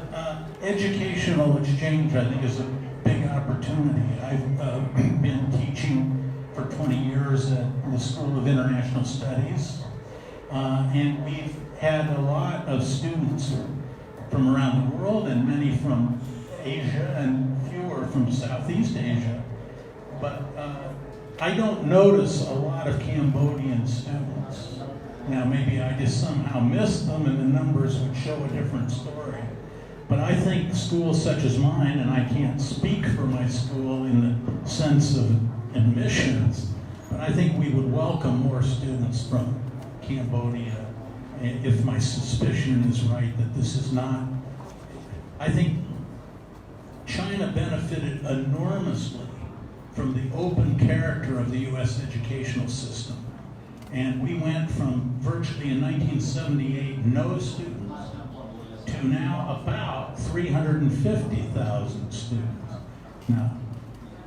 I know Cambodia is not going to provide 350,000 students, but I think we need to work on that. And you'll note I said in my remarks in the Academy of Sciences that I worked early in my career. I think science and education are intrinsically cooperative. It doesn't mean there's no conflict, but they're intrinsically positive and they build to the future. When the United States established relations with China in 1978, and well, actually when Nixon went and after, who did we link up with? We linked up with all the people that were trained in the United States before 1949. That was kind of the answer. So I think this building networks of people who know and understand each other is really critical. So I would say educational and scientific exchange would be a positive area to move in. A second area is a little more difficult, but at least in concept, I think it. Remember, I said you just asked me what your strategy should be given U.S.-China relations. I said get in the middle, balance, and build an infrastructure that's balanced. Well, I think the United States, working with its allies, Australia and Japan and so on, maybe, and we just appropriated, I think the final number is like 300 and some million for infrastructure. I'm not sure if it's real money or an idea, but at least the United States is beginning to think about a little more about infrastructure. I think that's a fair statement. And so maybe, the United States, Japan, Australia, India can find ways to create some of that balance. So I would say U.S. get more involved in infrastructure and partnerships here. I'm always struck by the U.S. is not commercially as visible as I always think it should be. And I know the numbers are bigger than my visual impression. But I'd like to see the U.S. get more involved in investment and infrastructure and building the structure of your future. So I would say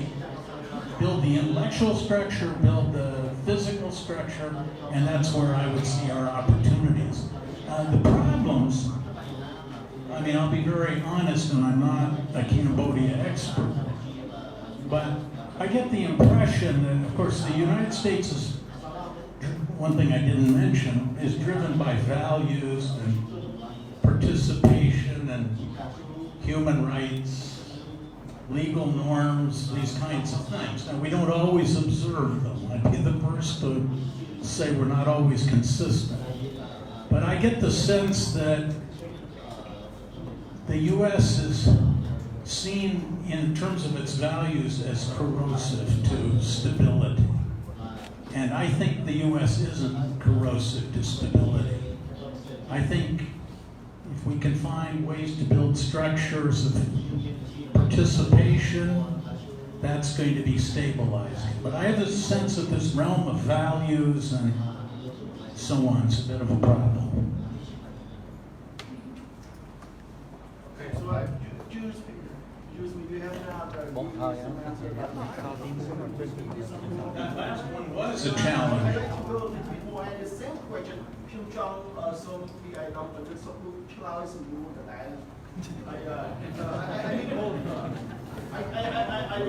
Very sorry, but I'm not answer for you the question.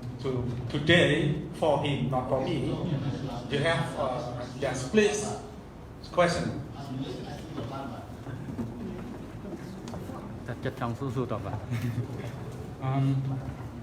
My name is Wanak and I was student from the University of Cambodia. Personally, I appreciate your presentation today, and I have two questions. First, related to strategic competition. As you raised about strategic competition of rising in China, and what level is the competition between you and China in the world? Because as you can see in NSS, right, National Strategy released by White House in December 2017, Trump administration considered China as a peer competitor. And again, my question is, what level is the competition between you and China, and what does it affect Cambodia? And my second question related to U.S. foreign policies, but I would like you to elaborate more on the U.S. grand strategy. Whether the U.S. grand strategy is a kind of the policy of restraint, retrenchment, or also balancing. Thank you. Well, let me try to deal with your second question and then go to your first question. And your question, if I understood correctly, is what is the U.S. grand strategy, right? And this, I think, is particularly true now, but I think it's generally always true. It's true that the United States, if you look, every new administration comes in, it produces in the first year or so the national strategy. I believe under law, they're obliged to print something that can be put on a congressman's desk that tells them what our strategy is. But, and always that's the case. And so the Trump administration came out with at least 3 documents publicly. The National Security Strategy in December of last year, 2017. The National Defense Strategy in January, Secretary Mattis. And then in February was the nuclear posture document, February of this year. So it's true that if you ask, do we have national strategies we can pull off the shelf and give you at least 3 documents that are public that purport to tell you what it is. But I think in real life, I don't want to say we have no strategy, but it gets eroded in reality because power is dispersed. And I'll just give you one example. You can have a military strategy, but if Congress doesn't appropriate the money for it, you don't really have a strategy. You just have rhetoric. Now I would say there is a tighter alignment now because we've raised our military budget. So I would say part of our strategy is to increase our military capacity, first of all, and secondly, to move that capacity into new zones. If we would say, when we thought about military before, you were talking about land, air, sea. Now, new zones are becoming more important. Space. China, for instance, now has programs underway to go to the moon and to Mars, and is beginning to deploy new kinds of space assets that are very worrisome to the United States. So if part of our strategy is to move into new zones, I hate to say it, of conflict, because I grew up where our policy was not militarization of space. I think I can't speak for the U.S. government, but I don't think that would describe our policy now. It might be our preference, but it's not where we're headed. And China clearly not headed, not to mention Russia. Another area that, of course, until the last 15 years didn't even exist is cyber. And in fact, if you look at American popular literature now, President Clinton and an author, a novelist, Patterson, have written a novel book based on the president and a security situation is based on the fact that the U.S. is under imminent cyber attack. And so the fact that an ex-president of the United States is now writing about the danger that cyber vulnerabilities represent to our financial system, to health records, to retirement systems, to military communications. And so we're spending enormous effort on this. So I'd say don't emphasize too highly strategy. We have documents. There are many ways that gets degraded, but I think there is a tendency now to move up our military capability and to move it into new areas, space and cyber. On the economic side, I think there's a bit of a strategy, and that is there's a widespread view in the United States that that our allies didn't help support our common security as they should have. And it might be right, it might be wrong, but I think that's a widely shared view in the U.S. I think Mr. Trump has carried it to a degree that people like me, anyway, feel uncomfortable with. But I think it's a widely shared view that our allies should do more. And so I think you have to say that's part of our strategy. Now, your first question was, how are the United States and China competing strategically, and how does that affect Cambodia? Is that your question? Well, I think, and I want some feedback. I want to know what you think. I'm not here just to tell you what I think. But it seems to me that China's foreign policy for many years, from Zhou Enlai, I would say, up to Xi Jinping, was basically don't get bases abroad, don't project military force too far abroad, mainly a kind of defensive notion of its own military, land-based, army, ground army oriented. China has fundamentally decided that it's, I think, going to be a naval power and a space power and an air power. And therefore, all China's neighbors are going to be asked to relate to that in some way. Whether it's Belt and Road ports in Sihanoukville or airfields somewhere, or ability to put logistical supplies pre-positioned. As China projects out, it's going to need partners. And you're going to be asked to be the partner. And of course, the more you're their partner, the problem's going to be what's the US or Japan or Australia or India think. So I would say China's outreach strategy means they're going to try to get you involved. And the more you get involved in that strategy, the more problems you're going to have with the big powers. That would be my feeling.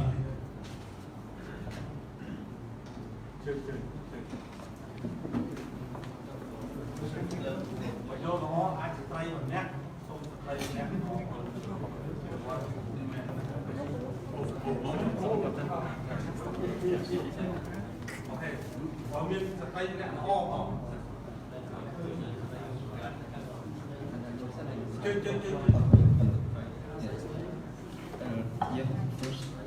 I'm a respect to academics in Royal Academy. Can you speak up a little more? Yes.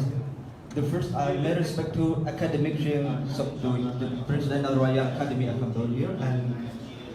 Dr. David Lemken, the professor in the China study. And I'm Mr. Mitropaniret from China Study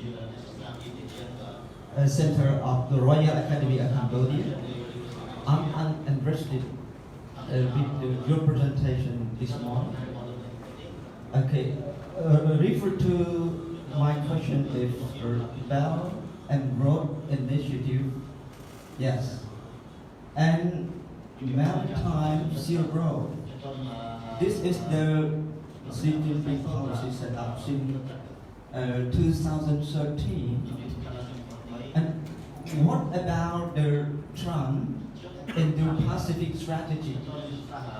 impacts between this policy? For the first question. And the second question is, what the Trump foreign policy for Cambodia nowadays? And the third question is, refer to the trade war between America and China. Cambodia need the good environment for trade. So we need good relationship between America, between China. Cambodia, the population of Cambodia nowadays nearly 16 billion.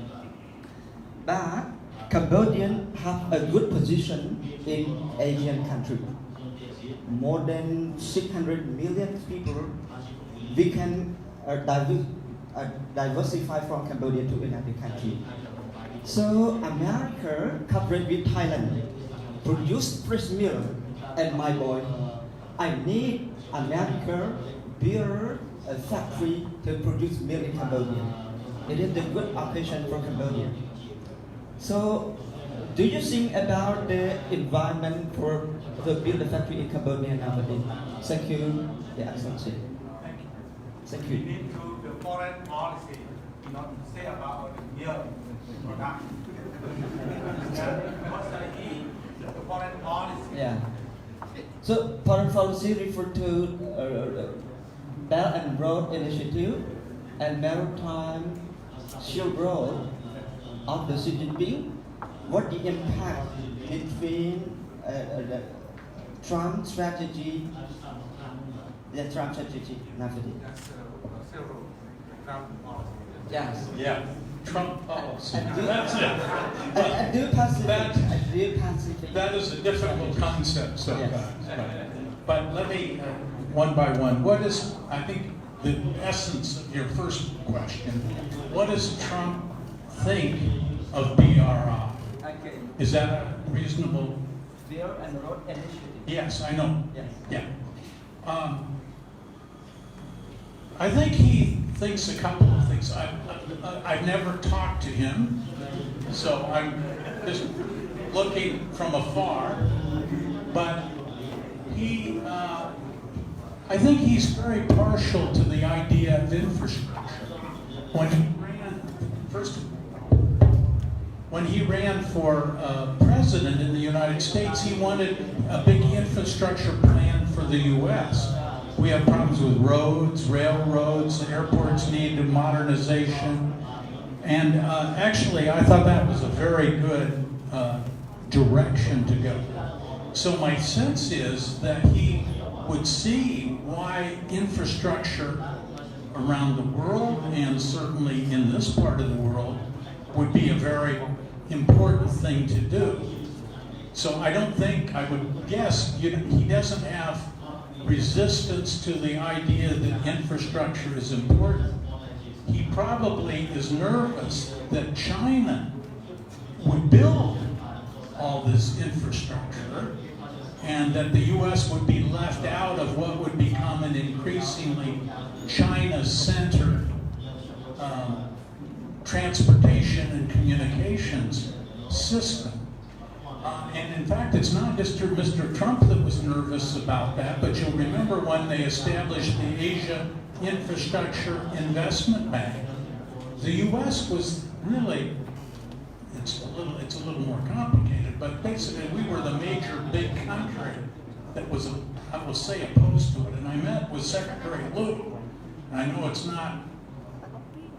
desired to say we opposed AIB, but we did. That's the reality. And I think the reality was, or the fear was, that BRI, or this infrastructure building, would create a flow of economic and human resources that would focus on China and keep out the United States. And in I think it was 2013 or 2012, Xi Jinping gave a speech, and Americans remember that speech. And the operative phrase was Asia for Asians. The U.S. doesn't like that concept. And Belt and Road was seen in the context of building an economic infrastructure that would disadvantage the U.S. So I don't know how much Mr. Trump's really thought about it, but my guess is he thinks infrastructure is very important. And he would worry about an Asia that was totally Sino-centric in the sort of structure of that system. Now, I may mischaracterize what he would think, or maybe he's never thought about it. I don't know. But I think that's something like that. But it is true that Americans, you even note now, U.S. is, by that I mean public sector people and private sector people, are paying attention to all the problems China's having with its BRI, whether it's in Pakistan or projects in Latin America that haven't gone well. But the U.S. is, I think it's fair to say, generally speaking, skeptical of this. Now, secondly, you said Cambodia needs a good trade environment. I think that's what you said. You asked, well, what can the U.S. do to improve the trade environment? Is that right? Yeah. Here's where you have analysis and then you have personal opinion. You'll have to decide whether you're hearing analysis or personal opinion. My own view is that a trade war and tariffs is not economically efficient, and so current U.S. trade policy that's more bilateral and less multilateral, less bound by WTO norms and more bound by our own interests, a trade policy that defines trade deficits as the total problem rather than a much more complicated set of things. I think he's going down the absolutely wrong direction on trade, and that's going to be bad for people in this area because you all have China as your biggest trade partner. So when we aim retaliation against China, this isn't a rifle, this is a shotgun.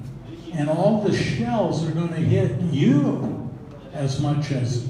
China. That's my own sort of basic view. So you have a big interest in there not being a trade war between the United States that gets out of hand, I would say. Now, so one way we can be helpful is to have a better economic policy or trade policy ourselves. I think that's going to have to wait until you get a new administration. I think so, and I don't know when that'll be. But I think there are other ways we can be helpful, or we should think about being helpful, and that's more foreign direct investment. I think Americans firms are encountering problems in China, and they're beginning to think about investment in other countries. So why not Cambodia for certain reasons? So that's when I answered the earlier question. I think if you get more students and more exchange, you build the human relationships that then investment can follow. So I would say we ought to not have bad trade policy. That would be helpful to you. And we ought to have a foreign direct investment policy that, when appropriate, emphasizes Cambodia or Thailand or Laos or whatever as we diversify away from our dependence on China, which I think we will try to do. And that's probably appropriate. I don't know, you asked a lot of questions, but is that adequate? U.S. policy for Cambodia now today. The U.S. policy. What is U.S. policy towards Cambodia? Yeah, the foreign policy for Cambodia. Yes. Well, as I said earlier, I don't speak for the U.S. government. I think, without being too sharp, the U.S. has so many problems in the world that it's not paying much attention. I think that's be mine.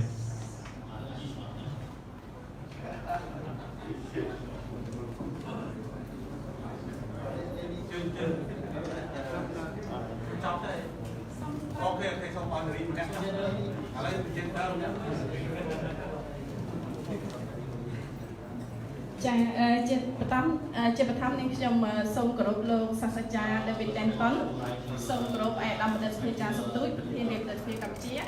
ថ្ងៃនេះនាងខ្ញុំមានកិត្តិយសណាស់បានមកចូលរួមនៅក្នុងកម្មវិធីបឋមកថានាពេលនេះហើយនាងខ្ញុំសូមសួរសំណួរមួយទៅលោកវិក្កាមថាតើសហរដ្ឋអាមេរិកមានវិធីសាស្ត្រដូចម្តេចដើម្បីបញ្ជាពិភពលោកកុំឲ្យមានសង្គ្រាមនៅពេលអនាគតព្រោះជារឿយៗនាងខ្ញុំតែងតែលើកគេនិយាយថាសហរដ្ឋអាមេរិកតែងតែធ្វើសង្គ្រាមទៅលើប្រទេសដទៃដើម្បីរក្សាអំណាចរបស់ខ្លួនចាសូមអរគុណ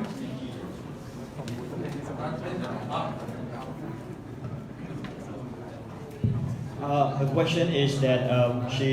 would like to know the strategies of the United States in order to avoid the wars in the world. And she also mentioned that normally USA try to provoke wars in other countries in order to strengthen its power. So can you clarify this? Thank you. Can you repeat the second part? The second part is that she said normally US always provoke war in other country in order to strengthen its power. Yeah, that is the thing. Well, her question, excuse me, Professor, her question is the strategies of the United States in order to avoid the war in the world. Well, I think no self-respecting American would agree with the proposition that the U.S. always provokes war. So I'll just categorically reject that as a premise for the question. If you mean since World War II, we've been involved in a lot of conflicts, I think that's undeniably true. But in any case, I don't accept the premise that we always are the ones provoking war. But the first part of the question is, what is the U.S. strategy to prevent war? And I think that's a very fair question. And I guess what I would say is the first word is deterrence. Now, when we were in a nuclear war, we pretty well worked out what nuclear deterrence involved. And whatever you want to say, we didn't have a nuclear war since we dropped the weapons on Hiroshima and Nagasaki in 1945. So I would think the strategy of nuclear deterrence worked very well. But what we've been searching for in our strategy is how to have deterrence against terrorists. One thing. Terrorists are willing to destroy themselves in the process of hurting you. Deterrence had the idea that everyone valued their own life. So we assumed that if we could threaten the other side, they, in their own self-interest, would not proceed. But with terrorists,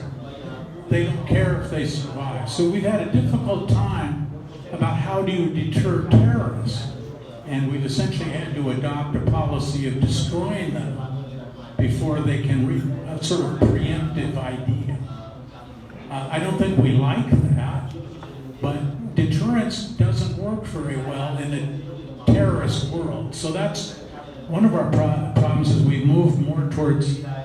preemption, but that has all sorts of dangers. Also now, we've moved more towards cyber. And now we're in our relations with Russia and China. We don't really know how to deter cyber interference, cyber attack, and we're trying to increase our capabilities. So I think, to answer your question simply, we try to prevent conflict by deterrence. But in the cyber area and in the terrorist era, we don't know really how to do that. And so maybe that's one reason it looks like the U.S. initiates more is because we've gone to a more preemptive strategy rather than an intrinsically defensive strategy. But I'm not an expert in this area. His Excellency, ladies and gentlemen, since now our time is up, our Q&A session has come to an end. And after the Q&A, I trust His Excellency and distinguished guests have tremendously learned from Dr. David lecture. Once again, I would like to invite His Excellency Academician Sokui, President of Royal Academy of Cambodia, to deliver thanking a remark. Please welcome. អរគុណប៉ុន្តែខ្ញុំមិននិយាយទេខ្ញុំនិយាយបន្តិចទៅលើសំណួររបស់លោកទេវវណ្ណីខ្ញុំមិនមែនគ្រប់គ្រងអាមេរិកទេខ្ញុំមិនគ្រប់គ្រងប៉ុន្តែប្រវត្តិសាស្ត្រគឺប្រវត្តិសាស្ត្រអាមេរិកមិនមែនជាប្រទេសបង្កើតសង្គ្រាមមុនគេទេសង្គ្រាមលោកទាំងពីរអាមេរិកជាអ្នកទទួលរងគ្រោះជាអ្នកទទួលរងគ្រោះអញ្ចឹងមិនមែនអាមេរិកអ្នកបង្កើតទេសង្គ្រាមផ្ទុះនៅអឺរ៉ុបទាំងពីរបាទសង្គ្រាមផ្ទុះនៅអឺរ៉ុបទាំងពីរហើយសង្គ្រាមលោកទី2កើតចេញពីអាល្លឺម៉ង់ហើយនឹងគេដឹងហើយអូស្ទីបាទទេតែមិនមែនអាមេរិកទេអាមេរិកជាប្រទេសរងគ្រោះនៅពេលដែលជប៉ុនទៅវាយអាមេរិកចឹងកន្លែងហ្នឹងសូមឲ្យទទួលយកការពិតប្រវត្តិសាស្ត្រគឺប្រវត្តិសាស្ត្រមិនអាចកោតលុបប្រវត្តិសាស្ត្របានទេបាទអានោះខ្ញុំសូមជួយប៉ុណ្ណឹងឯង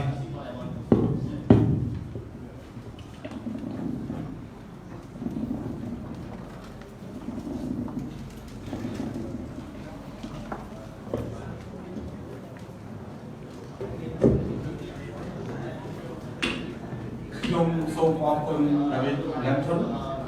តែបានធ្វើបទបង្ហាញដ៏មានតម្លៃនៅក្នុងនយោបាយការបរទេសក៏ដូចជានយោបាយទិញក្នុងរបស់សហរដ្ឋអាមេរិកលោកបានលើកសំណួរ4មកកាន់អង្គសិក្ខាសាលាតើយើងព្រមរៀបចំនយោបាយថ្មីរបស់យើងយ៉ាងដូចម្តេចអ្វីដែលជាការផ្លាស់ប្ដូរហើយអ្វីជាគោលនយោបាយនៃអរិយាប័ត្រហើយចំណុចទី4គឺយើងកំពុងតែធ្វើនយោបាយនេះទៅដល់កម្រិតណាសំខាន់នៅទីនេះខ្ញុំមានចំណុច5ដែលគួរតែអង្គសិក្ខាសាលាចាប់អារម្មណ៍ឥឡូវនេះយើងមើលចំណុចទី1គឺសង្គ្រាមកាយដែលលោកមីខាអ៊ីល លោកបាយឆុកហើយនឹងលោកប្រធានាធិបតីសហរដ្ឋអាមេរិកគឺលោកRonald Reagan បាទ Ronald Reagan ដែលចុះហត្ថលេខាបញ្ចប់ការប្រកួតប្រជែងសង្គ្រាមកាយប៉ុន្តែមកដល់លោកត្រាំបានលុបចោលហើយលោកឡាឌីពូទីនបានចាប់ផ្ដើមធ្វើកិច្ចការនេះឡើងវិញឥឡូវនេះអាមេរិកមានបញ្ហា3ធំដែលអាមេរិកត្រូវការនឹងទទួលយកដៃម្ខាងទប់ជាមួយភារវកម្មក្បាលទប់សង្គ្រាមអវកាសដែលជាមួយរុស្ស៊ីនិងអាមេរិកទី3គឺសង្គ្រាមពាណិជ្ជកម្មចិនជាមួយនឹងអាមេរិកនិងអឺរ៉ុបជាមួយអាមេរិកប៉ុន្តែអឺរ៉ុបអាចនិយាយត្រូវគ្នាដោយសារអាមេរិកមានបញ្ហា2ដែលទំនាក់ទំនងចឹងម្ដងគឺសហគមន៍អឺរ៉ុបដែលសហរដ្ឋអាមេរិកធ្លាប់បានជួយទាំងស្រុងនៅក្នុងក្រោយសង្គ្រាមលើកទី2និងសង្គ្រាមត្រជាក់គឺអាមេរិកដើរតួនាទីគឺហៅថា យើងដឹងហើយគឺ North Europe បានន័យថាគឺ NATO ដែលសហរដ្ឋអាមេរិកបានដើរតួនាទីយ៉ាងសំខាន់នៅក្នុងការទប់ជាមួយសហភាពសូវៀតដូច្នេះអឺរ៉ុបអាចធ្វើនិយាយប៉ុន្តែចិននិងរុស្ស៊ីគឺជាការលំបាកដែលអាមេរិកត្រូវការចំណុចទី2ដែលយើងឃើញបញ្ហាធំគឺលំហពាណិជ្ជកម្មដែលទាក់ទិនទៅនឹងសមុទ្រចិនខាងត្បូងដែលជាដង្ហើមសេដ្ឋកិច្ចរបស់អាមេរិកដើម្បីឈ្មោះពីព្រោះសមុទ្រចិនខាងត្បូងគឺជាចំណុចដ៏សំខាន់មួយរវាងធ្វើពាណិជ្ជកម្មក្នុងលំហសហគមន៍តែត្រូវគិតចំណុចទី3ដែលយើងត្រូវពិចារណាទាំងអស់គ្នាក៏ដូចជាសហរដ្ឋអាមេរិកគឺភេរវកម្មមានសាសនាមានរបបនយោបាយគាត់សម្រាប់ទាំងអស់ហើយសហរដ្ឋអាមេរិកគឺជាមុខរួញដ៏សំខាន់ដែលភេរវកម្មដូច្នេះហើយបានជាអាមេរិកតែងតែគំតិចភេរវកម្មមុនកុំឲ្យមានបទពិសោធន៍ដូចអ្វីកាលពីឆ្នាំ2001ដែលអាមេរិករងគ្រោះនៅ World Trade Center នៅបច្ចុប្បន្នចំណុចទី4អាមេរិកគឺជាមហាអំណាចព័ត៌មានសូមជម្រាបជូនព័ត៌មានទាំងអស់គឺស្ថិតនៅក្នុងដៃអាមេរិកអ្នកបង្ហូរលុយទៅណាក៏ដោយគឺនៅក្នុងប្រទេសអាមេរិកទាំងអស់មហាអំណាចដឹង 1000 ដងច្បាំង 1000 ដងឈ្នះ 1000 ដងខឹងខ្វះតែម្ដងបុក World Trade Center អានេះតែជាបទពិសោធន៍ហើយចំណុចចុងក្រោយខ្ញុំក៏ជំរាបជូនថាតែជាកង្វល់របស់ពិភពលោកគឺមនុស្សបំផ្លាញធម្មជាតិអ្នកសប្បាយចិត្តណាស់ការរីកចម្រើននៃឧស្សាហកម្មប៉ុន្តែអ្នកកង្វល់តាមច្បាប់ទី3យូតុនអ្នកឯងមានអំពើទៅលើគេនឹងមានអំពើទៅលើអ្នកឯងវិញអ្នកឯងធ្វើទៅលើផែនដីនឹងធ្វើទៅអ្នកឯងវិញបើសិនជាអ្នកឯងអត់បានគិតអំពីផែនដីហើយមិនមែនអាមេរិកមិនមែនចិនមិនមែនរុស្ស៊ីអាចទប់នៃវិបត្តិធម្មជាតិបានទេបើសិនជាយើងទាំងអស់គ្នាមិនបានគិតអំពីបញ្ហាធម្មជាតិនេះតែជាជំងឺដែលយើងទាំងអស់គ្នាត្រូវគិតខ្ញុំវាយតុកនឹងវាយខ្ញុំវិញពីព្រោះដៃខ្ញុំឈឺខ្ញុំធ្វើអំពើទៅលើផែនដីនឹងធ្វើទៅលើខ្ញុំវិញ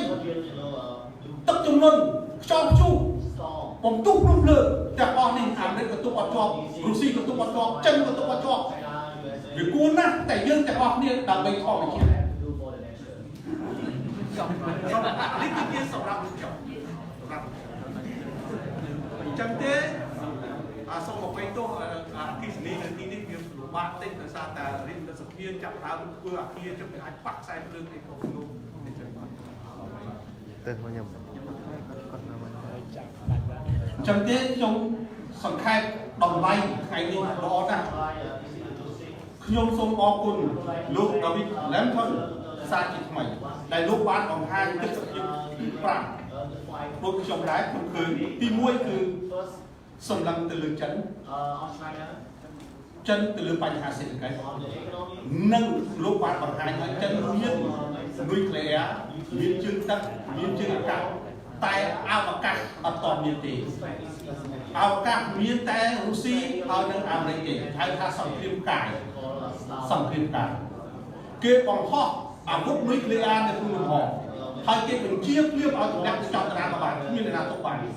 ហើយសង្គ្រាមនេះបានត្រូវលោកមីគ្រីខបចុងនិងរ៉ូណាល់រ៉េហ្គិនបានបញ្ចប់ដូចម្ដងទៅហើយមិនគួរណាពិភពលោកវិលត្រឡប់មកវិញទេចំណុចទី2ជាការពិតណាស់ជប៉ុននិងអាមេរិកគឺជាឯកគូដ៏សំខាន់មិនអាចខ្វះបានទេមិនមែនជប៉ុនមិនមែនសហរដ្ឋអាមេរិកអត់ចេះធ្វើទូរទស្សន៍ទេប៉ុន្តែអាមេរិកទុកឱកាសឲ្យជប៉ុនអ្នកធ្វើទូរទស្សន៍ប៉ុន្តែអ្នកឯងទៅបើកមើលឡានជប៉ុន Lexus ឬក៏ Camry ផលិតផលរបស់អាមេរិកនៅទីនោះសឹងតែ 60% សូម្បីតែខ្សែពានក៏ធ្វើពីអាមេរិកដែរប៉ុន្តែគេផ្ដល់ឱកាសនេះទៅវិញទៅមកដល់ទីផ្សារ dương từ riêng vì sao đó làm nên trong Japan chụp bùa à gì tại có lớp sân cho con nha hắn tầm đăng tin ra hoặc cả bài chạy của lớp con họ này lý này chưa thể cất được họ liền và về được trong chi chuyên họ từ tạm ở tiền không tay thì hay là quay ban chứ là phút về trên kia nửa nước của lớp con được nhiều hay ấy ban chia làm nên trong Japan vì thôi đó đấy miền Bắc nhà ha tại nửa nước thì vô bài ca bọt trên một trăm đi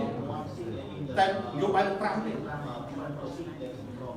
Japan chỉ cao mưa vô bài bọt này tại bên Việt Nam Japan như thế nào đòi xa của lớp con rồi qua Japan chẳng có bỏ ra tin xa bọt này hơi con tốt là bọt này cao sản phim nước nước tí bản tăng nơi có kim vào bọt đôi này chúng chưa chạm thang bên Japan cứ chỉ thấy cũng sập rồi còn tại nước kia bên tàu đâu vô bãi cho con như là đó chẳng là mấy sòng rót rồi vì buộc chân hơi nước ở đây thằng bông chụp môi nâng cho con miên bay hạt không những cái cõi miên ra là thế sen ca cúc được hạt cọ tiêu dùng và sen ca cúc chỉ bị sai cho con cọ tiêu dùng chỉ bị sai chân hơi luộc chụp môi chân tay bạn chúng nó đi bấy được đăng cho bắn này Tha Sahara Đầm Rê nơi tại kia mà hàm này của cụ nơi không lùi còn tại Amrit mua tại đó có cả vì mua video Amrit sầm lâm có Campuchia ham tôi chỉ tách phê trong ở Campuchia sả lại Amrit con Amrit hay ban cho con Amrit mua tiếp xa cho con không năng làm đấy mua tại Amrit bằng cái tiếp xa ở không sầm lâm Campuchia bên trong Campuchia follow up foreign policy cô điều bài từ Amrit không đây như là quốc gia cả là thôi tham bờ ở Campuchia đào tám thế thì phố Campuchia tới cả Award thế Campuchia tới cả cô sang của thế chuyện chân Campuchia tới cả hiệp ở đi trong đó là bọc rồi trong nó trong cái này lúc bàn miền sạt sụt hàng ấy thứ tháng chân bàn khai khi tuân pi rồi đi chỉ tuân bị cuộc đồ mà con rồi liền mà con luôn luôn anh còn tay tu lấy cá bất cho anh cả rồi nơi lứa bị phong đô trong áo dùng này với ti nam miền lứa ti nông miền trần dương một bạch còn ngón ti chân áo dùng tay cô mũi mai cô của mũi với cô của bờ hay ấy con nơi bị chôn tay chiên và tiền trần đòi sáng cái họ sự riêng người chúng ta mới quăng vào quân rồi sai sắp vào quân kia còn chót sự riêng civil vùng sóc kia ở đây mình sự riêng này ai Campuchia sự riêng ta cũng chúng ta mới quăng vào quân rồi học sắp ram rồi hốt đó chúng ta mới quăng vào quân rồi cao sắp bảy chẳng chế sự riêng Campuchia như hai đạiของพลายอย่างชีวิตคนខ្ញុំម្ដងទៀតសូមអរគុណខ្ញុំមិនបន្តទេហើយសូមគោរពនិងអរគុណនៅស្ថានទូតសហរដ្ឋអាមេរិកតែងតែទំនាក់ទំនងជាមួយរាជរដ្ឋាភិបាលកម្ពុជាសូមអរគុណលោកសាស្ត្រាចារ្យ David Lenton ដែលបានចំណាយពេលវេលាដ៏មានសារៈសំខាន់ដើម្បីចែករំលែកនូវនយោបាយការបរទេសដែលជាសារៈសំខាន់សម្រាប់ឲ្យយើងដាក់ជាការពិតណាស់នៅលើពិភពលោកទួលនីតិ3សំខាន់នៅក្នុងទី1គឺនយោបាយការបរទេសពីព្រោះយើងមិនអាចរស់នៅក្នុងភូមិមួយជនបទទៅបានទេយើងរស់នៅក្នុងភូមិមួយពិភពលោកមួយនៅក្នុងសម័យទំនើបហៅថាសម័យសកលពិភពពាណិជ្ជកម្មទី2គឺការពារទី3គឺនយោបាយផ្ទៃក្នុងដែលទួលនីតិសំខាន់ណាស់ដូច្នេះខ្ញុំសូមអរគុណសាជាថ្មីសូមជូនពរភ្ញៀវកិត្តិយសទាំងអស់ដែលមានវត្តមាននៅទីនេះសូមឲ្យប្រកបដោយពុទ្ធពរទាំង4ប្រការអាយុបណ្ណាសុខៈពលៈគង់3គ្រឿងពីឡើយសូមបិទកម្មវិធីកម្មវិធី I would like to profoundly thank His Excellency Samdut for his remarkable speech. Next, once again, I would like to invite His Excellency Academician Samdut to hand in the certificate of felicitation and salute to Dr. David Lampton, please.